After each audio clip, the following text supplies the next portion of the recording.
Welcome to the flip reading mode from KLU. I am Dayanidhi Mahapatra presenting the topic PDA to CFG equivalence. To PDA to CFG equivalence, it means two steps. Step one is if CFG is given, we construct a PDA that recognizes the CFG. This is the part 1, and part 2 is given a PDA, so we construct a CFG that recognizes the same language. So in this video we describe the part 1. So we write a CFG and construct a PDA. Yes. So before going to that topic, first we know that what is PDA and what is CFG. Then we prove the part 1. We say PDA is finite automata with one stack. It means finite automata, there are 4 types of automata present. One is the finite automata, second is the push down automata, and third is the linear bounded automata, and fourth is the Turing machine. In the finite automata there is no memory, so there is no counting capacity. For that there is one stack is added to the finite automata, so we say it is a PDA. And finite automata accept the regular language, PDA accept the context free grammar or context free language. It is generated from the context free grammar. Grammar is 4 types, all of by the Chomsky hierarchy, and first is the language produced by this 4 type of grammar is, first is the regular grammar, second is the context free grammar, third is the context sensitive language, fourth is the recursive enabled language. So grammar represents 4 tuples. First, VTPS. V stands for variable, T stands for terminal, P stands for production rule, S stands for start symbol.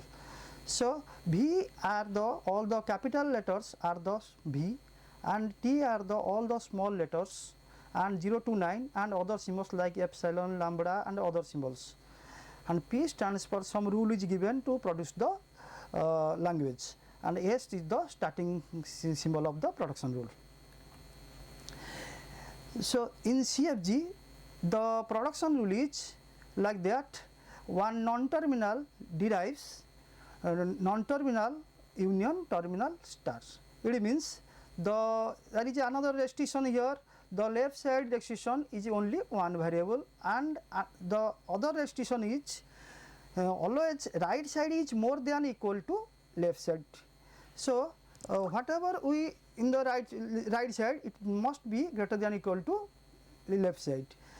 So for example, here A derives, or a non-terminal derives a terminal followed by non-terminal, and a non-terminal derives a terminal. Next, construction principle. How to construct? We will construct on PDA that can be same way carry out a leftmost derivation if string in the language. So always we take the leftmost derivation because it is easier to derive from the CFG to PDA. So another principle is we assume that the CFG in the Greibach normal form. A Greibach normal form is like that: a non-terminal derives a terminal, or terminal, non-terminal derives terminal, or a non-terminal derives terminal followed by non-terminal, number of one non-terminal or number of terminal, like that. A non-terminal derives a terminal followed by non-terminal. Here a terminal followed by 3 non-terminal and also a terminal, like that we can say it is in the Greibach normal form. So if the CFG is not GNF, we convert it by removing the null production, like epsilon symbol what is present in the CFG, we remove that, and unit production, all the unit production are the removed, and also useless symbol that is not used if the deriving the terminals, that also must be removed. For that we convert the CFG to CNF, then we convert it into the GNF, then we will convert the PDA, otherwise not. Next, so what is leftmost derivation? There is example given. Suppose the production rule is given like S derives Bs or A derives 0A or epsilon, B derives BB1 or 2. So, from that, from S we derive Bs, from S we derives Bs, here from S we derives Bs, and from B we derives, from this B we derives BB1, from B we derives BB1, here instead of B we write BB1, and this S is already present. From this B we derives 2, from this B we derives 2, here B derives 2 is a terminal. So, instead of B we write 2, and this B also we write 2, then and this A derives epsilon, in this A derives epsilon, epsilon means null symbol. So, finally we got 2 to 1 is the string from that leftmost derivation. So, construction, next we go to for how to construct the PDA. Construction principle is like that, the PDA will represent the derivation by keeping the variable in the right part of the sentinel form on its stack, while the left part constituting entirely terminals is identical with the input read. So, here all of you know that there is a Z symbol in the bottom of the stack. Then always we put the start symbol first. So, S is the start symbol, we first put in the stack, which bottom is Z and the top is S. So, suppose the production rule like that, a non-terminal derives a terminal followed by non-terminal, this is GNF. So, if we read a symbol, read a terminal, and it matches to the tape symbol, suppose this is A, matches to tape symbol, immediately it pops A and push X to the stack. This is the principle. If it is matches to the tape, then immediately we pop A and X is next step, X is pushed to the stack. At a time we cannot push and pop. So, one by one we first pop A and next is the push X. Here we read A, current input symbol is A, and immediately we delete A or pop A and X, read X and input the non-terminal to the stack. So, now in the stack Z, S and X is present. So, next. So, that is a example how to construct. We use that rule, construct a PDA that accept the language that generated by the grammar. Here a non-terminal will be produced, a terminal followed by a non-terminal followed by a terminal. So, this is in the Greibach normal form. S derives A is the Greibach normal form, but S derives A, S, B, B is not a Greibach normal form. So, first we convert that into the Greibach normal form. To convert it, first we check is there any epsilon or null production. So, there is no null production, so we cannot, this rule is not used here. So, next we check is there any unit production. The unit production is like that, a non-terminal derives a non-terminal. This is the unit production. So, this is also not present in that, this is not present in that production rule. So, this is also not required. Next is there any useless symbol? Suppose a non-terminal derives non-terminal. In that case, it is a useless symbol. So, here that also not present. So, we convert it into the Greibach form by this.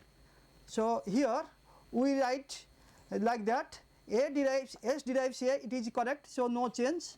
Then there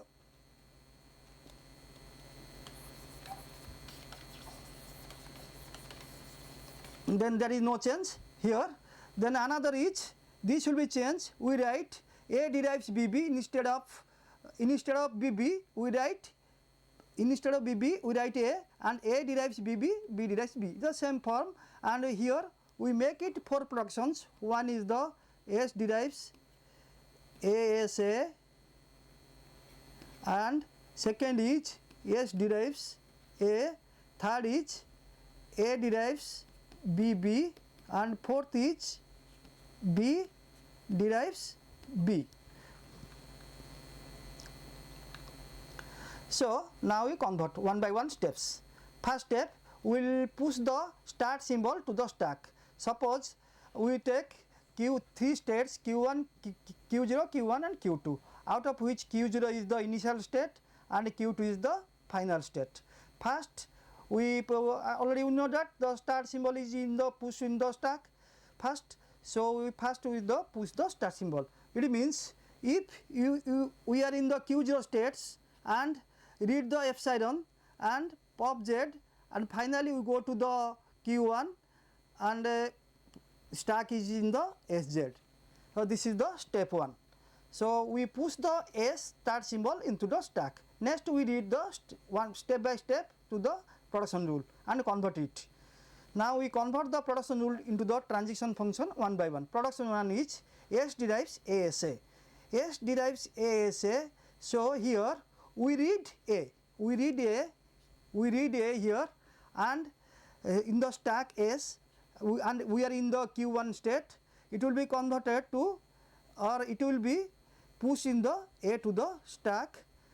Read A, and it matches to the input the tape, and immediately it pop the S and push SA. Push the SA to the stack. Push SA to the stack. It means, so you have SA in the stack. Next point. Next is second production is S derives A. It means A epsilon or A lambda. So for that, it means if you read A, now we know that in the stack Z is present, A is present, then we will already push SA. So here in the stack S is present, so we read A. And if it matches to the tape, then immediately it will be pop S and nothing will be done, because so only here we can pop and nothing will be done. So in the stack ZA is present. So third production is A derives BB. So it means it will be read B and matches to the tape.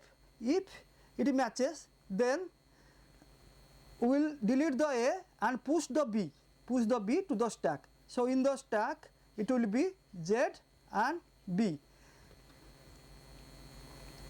Next, so next step is production number 4. So it is B derives. It is the B derives B, or we can write epsilon. It means if we read B, if it is matches to the tape, so only we can pop whatever symbol in the stack. We know that in the stack B is present and Z is present. So immediately we can pop the B and doing nothing. Next step. So finally Z is the present in the stack. It means we make stack to empty. So immediately, so what is that? So we are in Q1 state and pop Z, nothing to read, pop Z, and finally next state is Q2 and stack is empty. So it is the final state. It is known as final state. So that will be defined here. The whatever the PDA, that will be right here. So like that we will convert the CFG equivalent to its PDA. Thank you.